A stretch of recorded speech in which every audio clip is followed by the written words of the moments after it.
Buenos días, buenas tardes o buenas noches, dependiendo de la hora en que usted ve el presente video. Hoy presentamos una historia denominada Historia del Café Turco. Abro comillas. La historia del café turco es la historia del café en sí, ese capuchino que tanto te gusta, y hasta el otro de polvo que te tomas en las mañanas. No se explicarían sin la existencia del café turco, porque a pesar de que es una de las bebidas o drogas más consumidas del mundo, la gente hace 500 años vivía sin él. El café se sabe, desde luego, que viene de Etiopía, presumiblemente de la región de Cafa, donde la gente usaba los frutos del arbusto cafeto para quedarse despiertos y llenos de energía por las noches. Cualquier consimilitud de la cocaína es pura coincidencia. La droga se popularizó pronto en la zona. Todavía no la habían descubierto en Ibiza y se expandió por la península arábiga. Fue en Yemen que los sufíes comenzaron a usar estos frutos con fines religiosos para no dormirse en los largos rituales de danza y meditaciones. A pesar de que no está tan claro cómo llegó el café hasta Yemen, se puede decir que no fue hasta la invención del café turco que se empezó a expandir como la bebida que conocemos hoy en sus diferentes variedades. Fue la llegada al corazón del Imperio Otomano lo que transformó al café en una bebida popular. Se sabe que llegó en el siglo XVI a Estambul, aunque hay dos versiones de los hechos.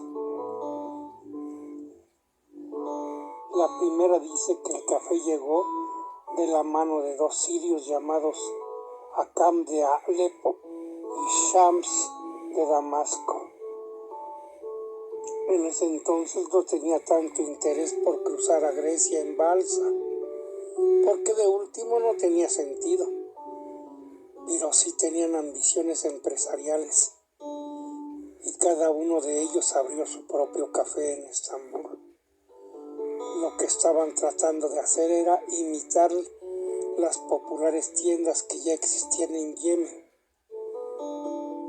La historia alternativa dice que la llegada del café al Imperio Otomano fue gracias al gobernador otomano en Yemen, Özdemir Pasha, que cuando fue a Estambul llevó consigo la encantadora bebida que había descubierto en el país árabe y que lo había enamorado. El café, según esta versión, fue dentro del palacio otomano que se inventó la nueva forma de preparar los granos de café. Primero se tostaban, luego se molían y por último se calentaban con agua lentamente sobre carbón en una jarra especial llamada cesbe, y ahí fue que nació el café turco. La bebida le gustó tanto al sultán que le dio el sello de real de aprobación y el café turco se empezó a popularizar dentro de los palacios y cortes otomanas. Incluso se creó la figura oficial del hacedor de café, que era uno de los puestos en la corte. Los hacedores de café tenían su propia jerarquía interna y el de mayor rango, Imperio Otomano, era una de las personas de más confianza del sultán. Además de ser quien le preparaba el café, este individuo tenía que ser de los más leales al sultán, ya que debía saber guardar sus secretos. Después de que la bebida encontró adictos en los altos mandos del Imperio Otomano, rápidamente se popularizó en las clases altas y de ahí al pueblo, que por supuesto abrazó con felicidad la llegada de la droga del momento. Los cafés se multiplicaron por todo Estambul y a lo largo y ancho del imperio, especialmente en Anatolia, el actual territorio de Turquía. Pero sin violencia no hay narcos. Por eso en el siglo XVI y XVII los cafés fueron prohibidos en varias ocasiones por orden del sultán. Las penas por tomar café eran tan severas que si encontraban a una persona culpable de tomar café, podían llegar a meterla en una bolsa de cuero cerrada y tirarla al río más cercano como castigo. ¿Por qué se intentó prohibir esta droga? Porque los lugares donde se servía el café se transformaron en centros sociales en que los artistas y los intelectuales de aquella época se juntaban a discutir ideas políticas. Además, la gente pasaba más tiempo charlando y bebiendo, pero pasaba menos tiempo produciendo y vendiendo. Y para el poder eso generaba caos social. Al final, más caos generó la falta de café, que con las protestas del pueblo terminó ganando al sultán y se transformó en una de las tradiciones más importantes de los turcos. De esa bebida tan importante nacieron varios mitos y simbolismos, como la costumbre de leer el futuro con la borra del café. En su época también tuvo un importante rol de género en la sociedad otomana. Las mujeres socializaban mientras preparaban el café y los hombres mientras lo tomaban. Pero el café no solo era para los hombres, las mujeres podían solicitar el divorcio si sus maridos no les proporcionaban una taza de café diaria. También por esa época fue que nació el lokum, las delicias turcas, una de las primeras golosinas que tenía el objetivo de hacer más llevadera la amargura del café. Europa recibió el café turco por primera vez a través de Venecia, que en aquel entonces era una república independiente. Media alcahueta del Papa y el principal puerto de toda Europa. En 1615 los mercantes venetos quedaron encantados con la bebida que descubrieron en Estambul.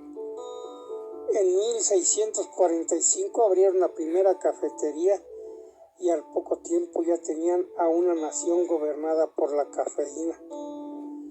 A los pocos años el café turco llegó también a Francia a través del puerto de Marsella, y en 1669 el emperador otomano le regaló al ególatra de Luis XIV una bolsa de granos de café. De a poco la bebida se fue haciendo popular entre los franceses. En 1686 abrió el primer café de París, que como no podía ser de otra manera, fue más bien recibido por todos los intelectuales y artistas de la época que, al igual que sus homólogos turcos, estaban ávidos por consumir cualquier tipo de estupefacientes. Por eso, en aquellos años, luego del segundo sitio a la ciudad de Viena que realizaron las tropas otomanas, los austríacos descubrieron que entre las provisiones que dejaron atrás los turcos se encontraban bolsas con unos granos extraños descubrieron que se trataba de una bebida. La empezaron a consumir y al poco tiempo cayeron bajo los efectos de tan preciada droga. También fue por esto que los vieneses empezaron a tomar el café con panes hechos de forma de media luna, aka crescents, como broma por la media luna islámica que caracterizaba a las tropas otomanas. Con el café plantado a lo largo y ancho de toda Europa, no demoró en llegar el resto del mundo. Ámsterdam, Londres y Estados Unidos fueron sus próximos destinos y el café empezó a tomar nuevas formas y maneras de prepararse.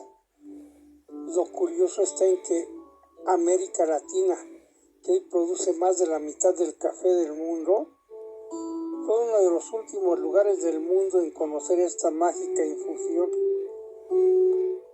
En el año 2013 la UNESCO denominó al café turco como patrimonio intangible de la humanidad por la historia y la tradición que representa.